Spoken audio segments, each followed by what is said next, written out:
अक्सर लोग अपने आसपास की स्थितियों से असंतुष्ट होते हैं। लोगों को घट रही घटनाओं से बहुत सारी शिकायतें रहती हैं। जिसे देखो वही कहता मिल जाएगा कि ना जाने ये सब क्या हो रहा है।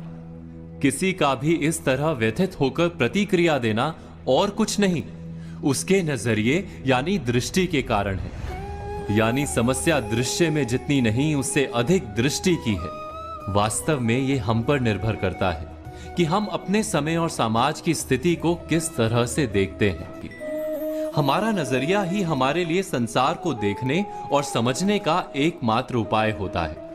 कोई भी घटना हमें उतनी ही प्रिय और अप्रिय लगती है जितनी कि हमारी दृष्टि उसे हमें समझाती है। आपने कभी आकाश में उड़ते बादलों में बनने वाली आकृतियों को देखा है? उनमें जो भी आकृतियां बनती हैं उसे हम अपने नजरिए से ही परिभाषित कर पाते हैं। एक ही समय में वो एक बादल का टुकड़ा किसी को शेर और किसी को खरगोश दिखता है। कैसे? ये केवल नजरिए के कारण है। दृष्टि के इस मर्म को हम एक कहानी के द्वारा समझने की कोशिश करते हैं। किसी आश्रम में एक गुरुजी अपने दो प्रिय शिष्यों के साथ रहते थे। एक दिन गुरुजी ने अपने दोनों शिष्यों से पूछा कि ये संसार कैसा है, अपने दृष्टिकोण से बताओ।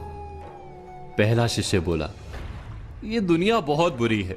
जितनी देर की रात होती है उतनी ही देर का दिन। कैसा संसार है, उजले दिन के पीछे काली अंधेरी रात आती ही रहती है। अंधेरी रात को नष्ट करके केवल दिन दिन ही रहना चाहिए, बस केवल उजाला रहे। पहले शिष्य के बाद दूसरे शिष्य ने संसार को लेकर अपना नजरिया गुरुजी के सामने रखा। हर काली रात के बाद एक महाप्रकाशित दिन आरंभ होता है गुरुजी। सूर्य देव संसार को हर दिन नई ज्योति से भर देते हैं। लोग अपने अपने काम पर निकलते हैं। किसान हो, यात्री हो या पक्षी, सब अपने कर्म करते हैं। फिर थक कर आराम करने का समय हो जाता है।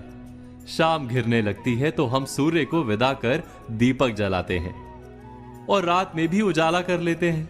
आसमान चमकीले तारों से भर जाता है।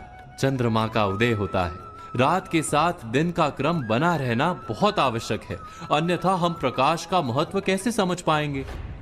गुरुदेव ने दोनों के नजरिए को समझा। संसार वही एक है। हम इसे कैसे देखते हैं उस पर निर्भर करता है। जो अंधकार को अधिक देखेगा उसे अंधकार अधिक दिखेगा। जो प्रकाश को महत्व देगा उसे प्रकाश अधिक दिखेगा। इसीलिए दृश्य नहीं, दृष्टि को बदलने या सुधारने की आवश्यकता है। दोस्तों, आज कही बातों पर विचार कीजिए और कल की प्रतीक्षा कीजिए।